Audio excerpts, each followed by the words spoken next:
شاعنا الدولة الصومالية كده إنه شاعنا وحال الدولة أو هذا كده الدولة كده العالم تقاطع بسوي جزء صوت ضغط الصومالي بيجوا كسم هنا ريبيالو ما كده وحلو أديان ده الشيء وحل imagine انتك كنا financial كان وعشان ترى القرآن اوكي كنا imagine انتك كنا هو كان ترى القرآن استمرار انتك كنا وحاجته قاعد قصون أو أنا أمنا هاي أو مغطى أو دراسة كشقينا قرأت وحاليا هاي قبل انتو كتيرسية قبل انتو كتيرسية انتو كصباحة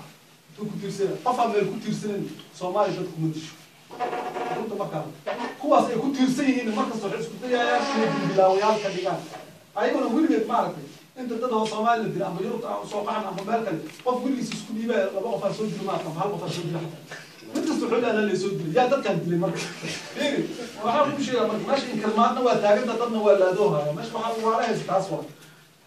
لكن ما قصون تدخل حديدا الصومالي ما قصون إلهي إنك ما قصون هم تنفوا شيئا اللي أنا أبورتني وعركا وجيدا تصار هذا عن كل شيء هذا لا يحدث له والله أنا بدي كل شيء قبل كل سنة كنت على سبيل هذا لا بدرس عن هذا كل في جسمي كذا لا بدرس عن بدرس عس ولا بقولي أنت أنا ولا يا قولنا نيجي قبل ما قلت عليه أنا وحنا صوتين بل أنا أقول إنه قبل ما قع يعني هم مسؤولين كمان أنت كلا لك عوامات سيدة مصممين إلا هي بناك أقوى لكن وحنا أقول وحنا صوتين بل أنا أقول نيجي عنها إنك سوق قولي ونشد تحديد الوحوفية والله بدي أقول كذا بيكون شيء دقيقة وكنا ولا أنت وحتى النيكي ولا لا جريسها ولا القصلة هذول اللي بيحمل لا جريسها أنا أمير كانوا نيكي كعناها قبل كتبوا يقولوا ما قرأت إن هو يستمع كلام سيجو ما قرأت حقيقة وحنا سووا قالوا نكا عليك وحنا هي حصفنا نقول إلى الجورنال سمع هذا تقني سمع لغانو دقيقة حصل حاجة سووا واحد منهم نيكو بطريقة أنا الحوار وش الشكاية يعني أسيب واحد حصل أسوي لكم واحد سووا كان سواق هذا ساعة وهو قبل يوم حان قعد صار مرة أنت أنا تصل قف من كاجل يوشى كعناه كسوق يوم تصينا ما تيسك الطعم وحان خلينا صوبت ربنا وحدة طلعنا يحدث إنه أصلها إنه صنها ومعلومة عن هي هو وايد طريق تصل بلا يقبل وارد أنا ولا صبر واقع بس تلوت بس هذا تطفر أحسن ولا جو هذا تطور عمل السود لا يا سؤال هذا مش واحد شيء قطوح أو يا هذه يا هم سنتهاي عبد الله على الجمعة برنامج كينا ونسي ودينا كستو وقتي هو معايو لكن أنت أنا أوجد الجلين قيبة كلا برنامج كينا واللي وحن برتن كون جرنا برنامج كينا peace and respect to human rights طبعا حرية مع اللقينا وتقييدين وكلين معنا إنه هاي waxaad u baranaysaan inuu yahay freelance journalist madax bannaan inuu yahay oo xirfadaasna bartay marka waxaan guud mari doonaa intaan guud galin barnaamijkeena qodobada oo Amnesty International Human Rights shuruucda qofka looga baahan yahay abwaankeena Cabdikariin Barse ayaan ku soo dhaweynaynaa inuu ka yiraahdo kulankan maanta هذيك يكون أهدن في سياسي وعبد سولو وعبد الكريم صعب في تاجر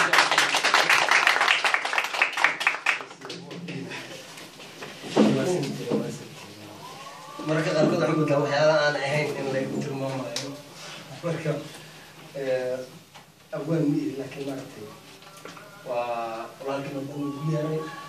أذكر هذا عن سينا أو عن أجيرين وسينا هنا أنتي كي أقول مثلا وما سنتين كسوق القلياشة مرتي واركي عبد الله على جمعالة ومرتي وحياة بدن وقيامي والله وحياة كهذا بدن أو جو أنا تعبنا وأنا مهم إنه ما أدري نبضة ينوش إنه تجيب كنت محلي را قف كدوم نبض وحول بوايا قف كان كدوم نبض وايو وحول بوايا عم لنا هذا وقت كان سومالي واحد كستوى هيسن لكن نبض waxaan markii nabadu jirtay oo dhibaatooyinka dhacay ka hor qof walba meeshay ku dhalatay ku nooleen hataa xamar hadda kahor kolley inaad sheega ma rabin laakiin macnaha xamar meel kabgaan ku dhashaan marka xamar markii ugu horreyso xamar aan arkayay waxaa arab kaala dadkeen maxay ka dooneen meesha badan macnaha waxa waaye qof walba waxay joogtay meeshay ku dhalatay meel u dhow wayna ku dhaqneed wayna ku nabad qabto wayna ku nooleen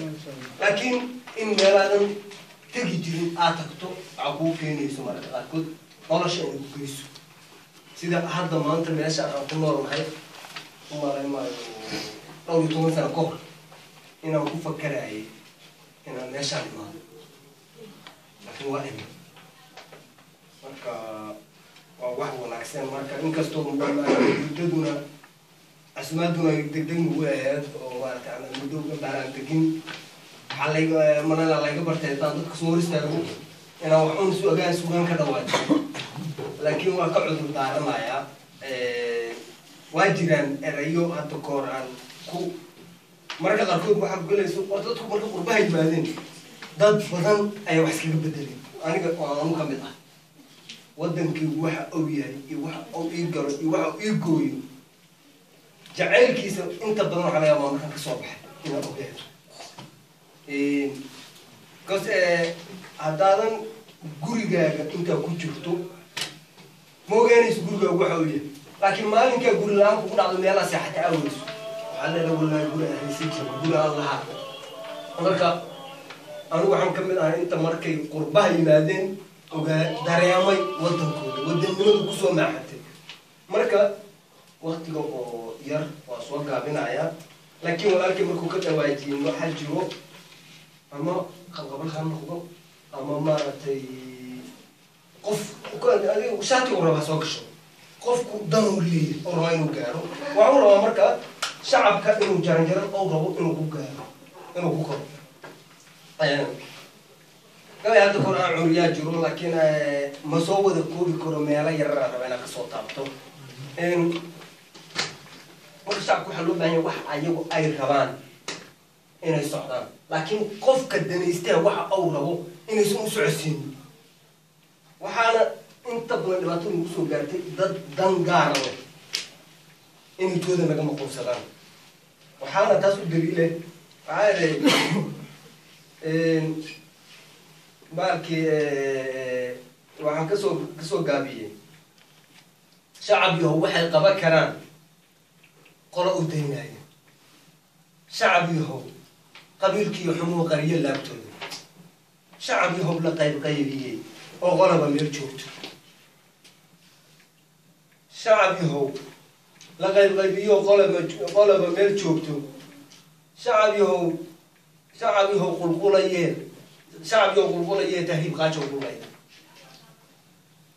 shacab yahow isbiirqoolayo baduhu qaadeen shacab yahow qaxootiga ku yimid qaaradii yurub qabqabliyo qamiis beenuhuba wayna qaxiyeen qabqabliya qamiis beenuhuba wayna qaxiyeen qabqabliya qamiis beenuhuba wayna qaxiyeen iyaguna ma qooqeen haddaan qoriga loo hayn ninka wax jaranjarada inuu fuula xataa waxa waay shacabku adeegsana wax dhibaataynayo ee wax baabi'inayo annaga waay laakiin waxaan ku daabanahay masaari wax ma goydeynaa le haddii se qoray ku daabnay annaga ayaa daab ahaana loo isticmaalaya waa sidaas qabqabliya qamiis beenuhuba wayna qaxiyeen iyaguna ma qooqeen haddaan qoriga loo haynin iyaguna ma qooqeen haddaan qoriga loo haynin maxaa waxaa yidhi iyaguna ma qooqeen haddaan qoriga loo haynin maxaa niman qasqaas loo dilay oon qaali soo marin maxaa gabar qafilan oo la hubin qalab xun loo sheegay maxaa ciidda loo soo qoday lagu qarboobeeyey maxaa qoorta loo soo baxshay qawda laga saaray qalad iyo saxka u qaabsan bay qalin ku duugaani shacab yahow qariban ee qalbiga dhooba laga saaray isqabsada gacmaha waa ileen qaali noloshu waa ileen qaali nabadwi inkastoo aanan muddo dheeraan qoray laakiin waxaan siri maanta inkastoo aanan soo diyaarin halkaa markaa imid yarkaa walaalkeen oo wax badan ka dhawaajiyey yee qalowga kasoo tegay markaas waxaa yidhi inkastoo aadan qoraalkiisii oo dhammaystiran aadan diyaarin masna inaad meelo kamida ka dhawaajiso manaasibay ku tahay maanta